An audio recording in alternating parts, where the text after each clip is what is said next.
So why did it take me so long to get back to working on this car? So let me explain how life has been lately. First, I had to fly from California to Georgia for a film shoot. Fly home, have 2 days home, drive to testing, then drive 7 hours after that testing to a race for a few days in 100-degree heat. Then, at 3 a.m. the next morning, fly from Sacramento to DC, then promptly drive 2 hours to West Virginia for the next film shoot. Action! Jesus. Drive back to DC, fly to California, sleep, repack, and go with my girlfriend on a private jet with some friends to Idaho, then immediately hop in a helicopter, drive sandcars, see fireworks, and go to a jet boat ride. Fly back to California, sleep, repack, and finally fly to Arkansas to work on this 944. That was just the past 2 weeks. It doesn't stop. So here's to another week of 15-hour days to work on this car and hopefully get it done.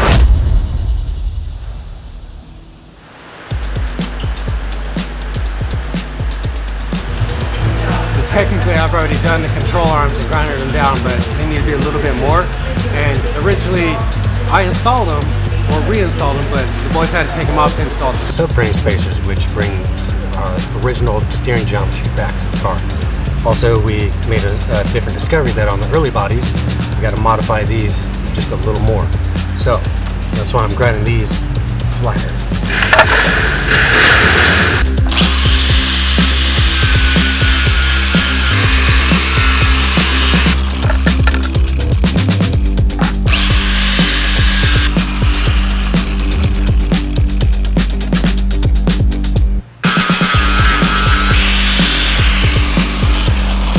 So what I've done is reinstall the control arms, but look, right there, this part right here, this is a subframe spacer.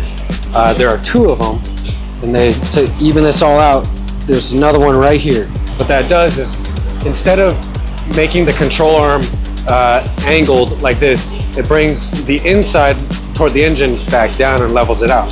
So when it's flat and sitting flat, it's even and it brings original steering geometry back to it. So I've been waiting for these super cool little pieces that I think everybody should have. Cool stuff.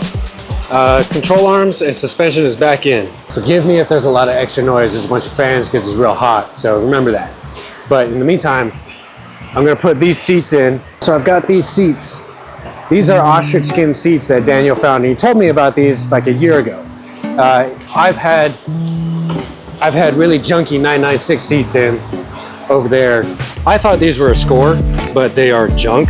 See, originally in the 944, I had really bad torn apart seats, and they were terrible. And I found these in the garage at a film shoot that I was doing, and I was like, hey, what are you doing with those? I need them. So they were great. I had to modify them to make them fit, but they don't work very well, and they're not good. So these are great. These recline, these move. These are 944 seats, not 996 seats. And they have ostrich skin leather, so I'm stoked on that. So I'm gonna throw these in.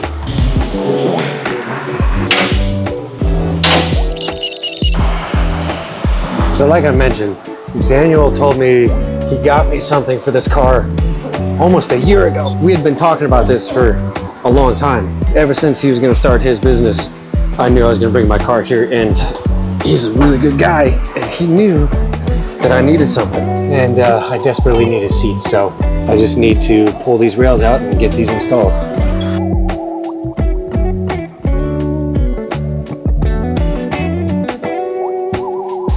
Now it's time.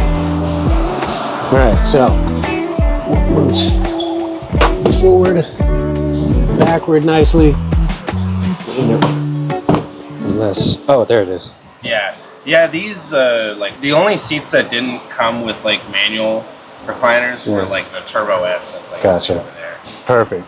This reclines. The last one did not, so it was stuck. It was stuck like this. And so trying to drive like this for 9 hours was horrible. And this is not the steering wheel that I'm going to use. This is a placeholder.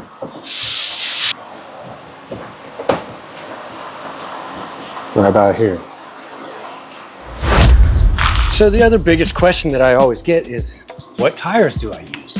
So let's talk about it. What's the size, what brand, and where do I look?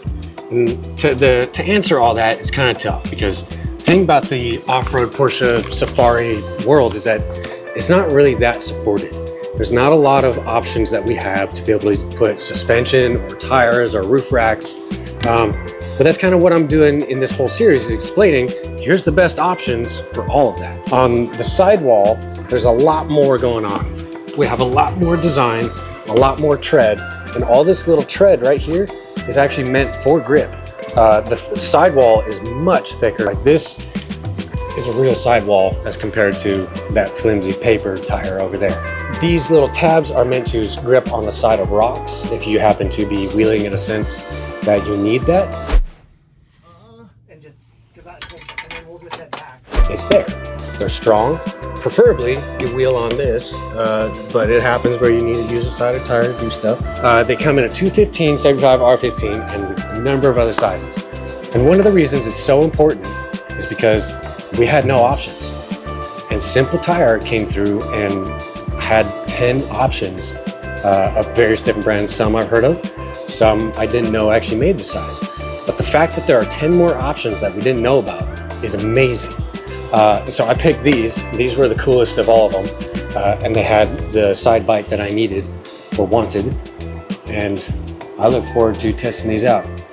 In the meantime, I'm gonna go get these mounted up so I can get the car dropped on the ground and see what it looks like. Me and Shop Dog, Daniel forgot Shop Dog last night. So Zach and I had to take it. Headed in and plan out what I'm gonna get started today. Funny thing about this car is if I put the left blinker on and go to push the clutch, my knee hits it. This car's too small.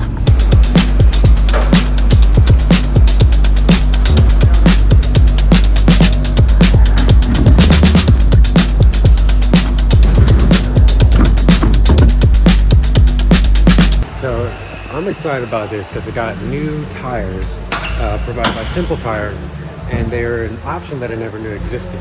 So Simple Tire had these Falken tires, and these are beefy.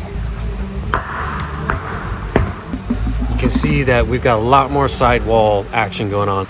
They're about a half inch taller, so I may have to do a little pounding on the wheel well to make clearance, but we should be good. I'm excited for these. I didn't realize these even existed. I didn't know Falken even made this brand. So here's how I discovered them. Have you ever had issues finding the right tire size because you chose a tire size for a weird car that doesn't really exist? Have you ever wished you had more options to pick from? Well, let me tell you a story about how I ran into both of those problems. See, finding the 215, 75, R15 is difficult. It's an odd size. One day when I was shopping for tires, and I did many days of shopping for tires, I went to simpletire.com, typed in my tire size, and boom, I had well more than 10 options to pick from. But there were 10 that I would run, like these Falken Wild Peak AT4Ws. With all the meat and the sidewalls and the tread, they're great. So Simple Tire essentially showed me 8 more top-rated brands that I never knew carried the 215, 75, R15 size. My mind was blown. Plus, they provided ratings based on their simple score, customer pick, best warranty, and affordability. So it all depends on your needs and what you're looking for. So go check out simpletire.com. It makes buying tires simple. These are so sick. Look at these. Look at these. This looks dope. They are a little bit heavier than the previous set, but that's because it has more rubber. They're stronger tires, they're better tires. If you'll remember, I had these wheels and they are a little beat up, but that's okay. These wheels I cannot find any more of. These seem to be a rare option. These are 15-inch American Circle racing wheels made of aluminum to look like steely D-window wheels. With the sidewalls being thicker, I can run lower tire pressure so I can get better grip in the sand or the rocks or the mud or whatever. And it won't degrade the tire nearly as much. Because when you take the air out to get more grip, the sidewall bends and pinches. But if you have stronger sidewall, 1, it protects it from being punctured, and 2, you can run lower tire pressure to an extent and have that tire rigidity and that structural integrity that it was designed for, so I can roll on less than favorable terrain. So I'm gonna get these mounted up. I want to see this car on the ground.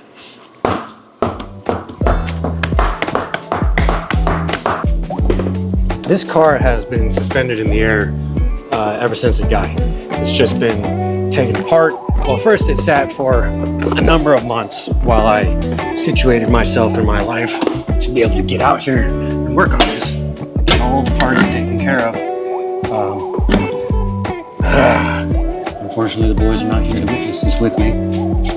But I did all the suspension modifications today, and I just kind of got it done. That's one.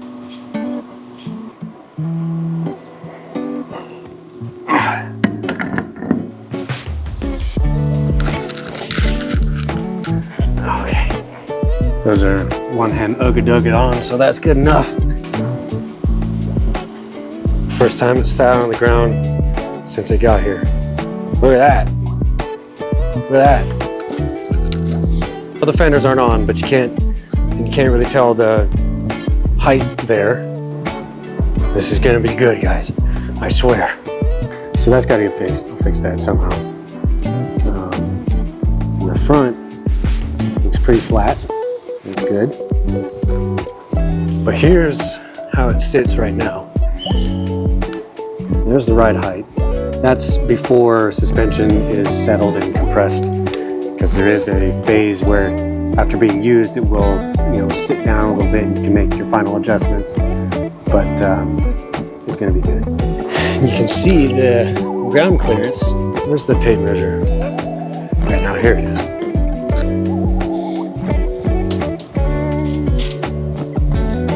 Holy moly. If I'm not mistaken, that's a foot of clearance. That's 7, 8, 9, 10, 11, 12. That's like a lot more than I had before.